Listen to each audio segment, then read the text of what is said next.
Hey everybody, Brian Von VA here, back at it again with another set of D&D stories, and today we're talking about something completely out there that could be a little bit chaotic. D&D Players, what was the stupidest way you or a fellow player caused mass destruction? My bugbear fighter, Grog, had an issue over the course of the game where he kept failing saves when trying not to fall into pit traps. One particular session, Grog, who refers to himself in the third person, actually saw who dug the hole, and in a fit of rage, killed said goblin. From then on, anytime Grog found someone who dug a hole, he was consumed by rage until he killed them.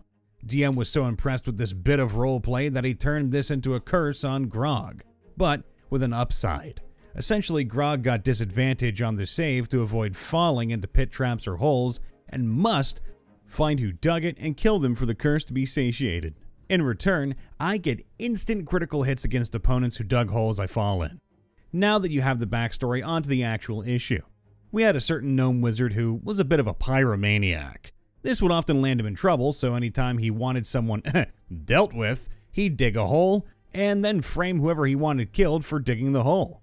My fighter was subclassed into an eldritch knight, so the gnome wizard would often roleplay teaching me the arcane arts. Now this let Grog learn some new spells, but it also often proved the best time for the gnome to conveniently let Grog fall in a hole, and somehow the gnome always seemed to know who dug it. He'd maxed out his deception for just this reason. This is such an intricate thing. Let's just say one day the only noble in a small town decided to call the gnome's fire spells subpar, and he sicked Grog on him. Unknowingly to the party, this was the son of the king of the nation that we were in. So the entire game changed, as now we were on the run. And then we slowly became evil, because f*** running for our whole lives, we could just rule this kingdom ourselves. That's how our game went from trying to save the kingdom to how we eventually took over the kingdom. This isn't D&D, but Homebrew Mouse Guard. I'm intrigued because I've never heard of this before. The major homebrew was a prototype magic system for it, and this was my second character in it. My first became a sage, but that's a story for another time. This character was a fledgling fire mage, and you can probably tell where this is going already. If only I had that foresight in this instance. So, my DM made it so that the magic was trainable, since it wasn't so much a spell as bending from Avatar: The Last Airbender. So we were in this port town either following a lead or getting supplies, I can't remember at the moment, and my character was bored. She also had a bit of a chip on her shoulder, which didn't help her with magic. This was the point where I should mention that magic is known to exist, but is still unknown. There's a school to help hone and train control, but how it works and its capabilities are, well, still being figured out.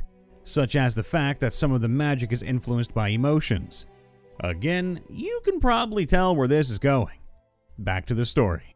My character was bored, miffed about how some of the party were treating her, and feeling like she wasn't able to use her full potential. So to pass time and vent a little, she decided to train her magic. Well, I roll to see what happens and fail. Every single die. Next thing the party knows, there is an absolutely massive eruption of flame that vaporizes everything within a 20 meter or 65 feet for the free bros. Thanks, man.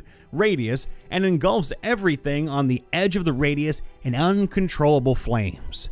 The damage is so bad that half of the sages, including my old character, have to come in to help quell the flames and save the villagers. The party turned around to see my character lying unconscious in a circle of nothing but ash and charcoal where half a town used to be. Ultimately, that character was immediately kicked out of the guard and exiled to the wilds when she was well enough. She was never told how many people she killed or the fact that she had killed them. TLDR, character destroyed half a town by accidentally setting off the mouse equivalent of a nuke trying to train Fireball. Oh, this is a fun one. In a campaign we ran a few years ago, our DM introduced crystals native to the underground caverns where the current part of the campaign was taking place. Now, these crystals have effects that ranged anywhere from small elemental explosions for common ones to pools of lava and tiny black holes for the more exotic ones. In one of our earlier adventures in this new land, we had no money, but that didn't stop our tiefling warlock. In most towns or cities we came across, there was a shop that sold these crystals. During one of these visits, our warlock proceeds to steal most of a small shop's stock, including some of what was in the back, then laid an explosive trap for the next poor sucker to open the back door. What? Why? A few sessions later, while traveling deeper into the underground world, we're all forced to make a dexterity check as the trap our warlock set goes off. Upon initial inspection of the aftermath, once we got back to that town, the small town that once was there was gone and replaced by large pillars of rock, molten pools of lava, and other small pockets of elemental debris. It was explained to us by a few survivors that a few days later after we left, a delivery was made. Upon opening the door, the crystal on the door frame fell and exploded, not only instantly killing the delivery man, but blowing up everything we didn't steal, as well as the new shipment. It caused a large enough explosion to destroy the entire town. After hearing this, we escort the survivors to a nearby city and, in character, promptly scold the warlock for his actions. He then understood there were consequences to his actions and grew a heart capable of always helping others in their time of need, never again setting dangerous traps and instead using reasoning and logic before acting. A scolding for destroying an entire town? I don't even understand the point of why he set the trap to begin with. Can we have an explanation on that, or can we just have like three raps on the hand with a sword? You know, I mean, the first two might do the job and cut it off, but the third one's just there for show. Cast fireball in a wooden barn, with all of us inside it. The worst part was that it did nothing for us because the half-orc we were fighting walked it off, and the other enemies were unaffected. One of our players ended up getting stuck under a pile of rubble. Shane, is that you? My bard and my friend's necromancer were in a town that was having a political debate/election.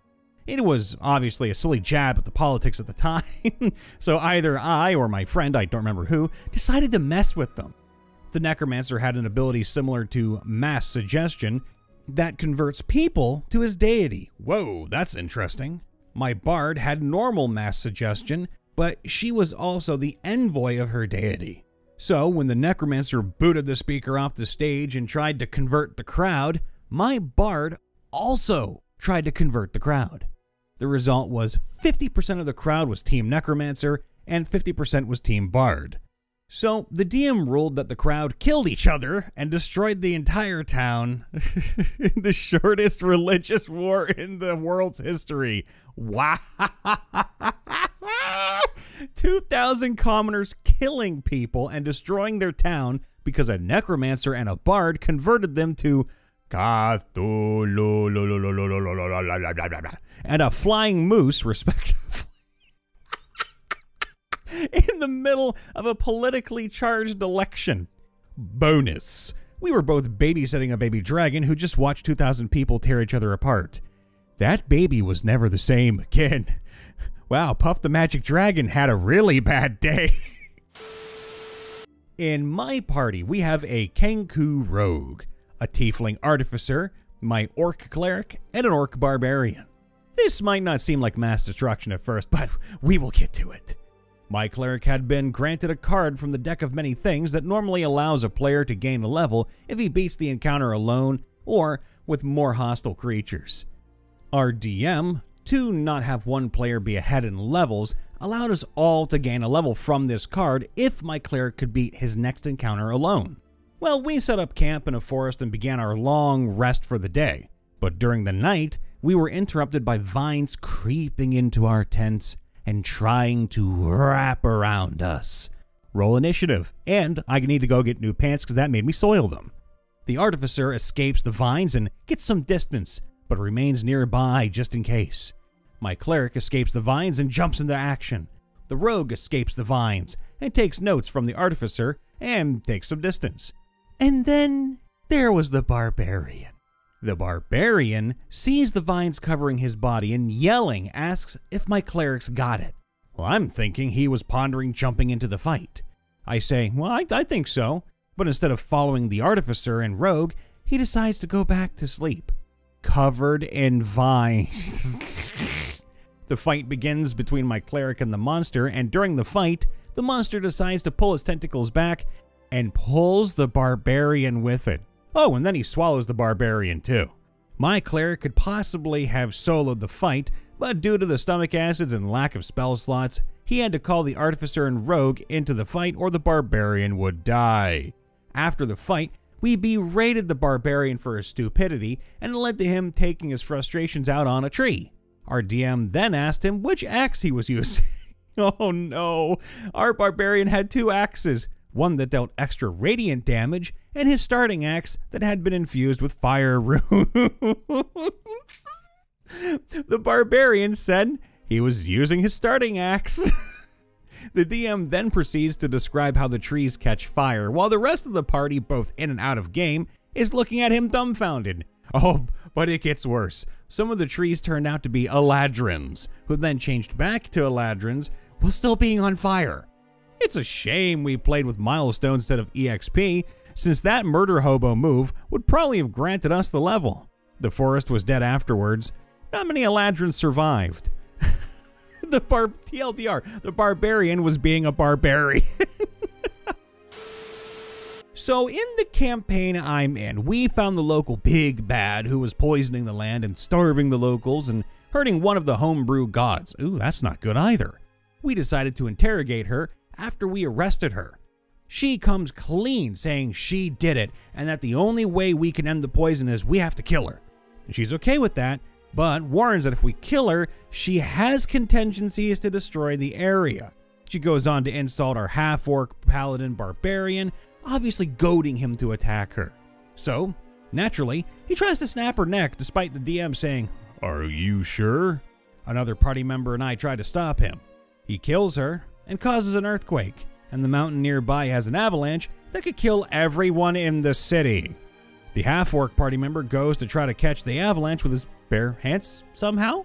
My character in the party started praying to the gods, which works along with some magic, but the town is still damaged and people still die. So instead of a poison that's infecting the bodies of everybody, now the poison is an earthquake and avalanche. Hey everybody, Brian Von VA back at it at the end of the video, checking in, making sure everybody leaves a like, subscribes, rings that bell, and of course, leaves a comment down below telling us about the stupidest way you, our fellow player, has caused mass destruction. All the love, be safe, and we will see you next time. Bye for now.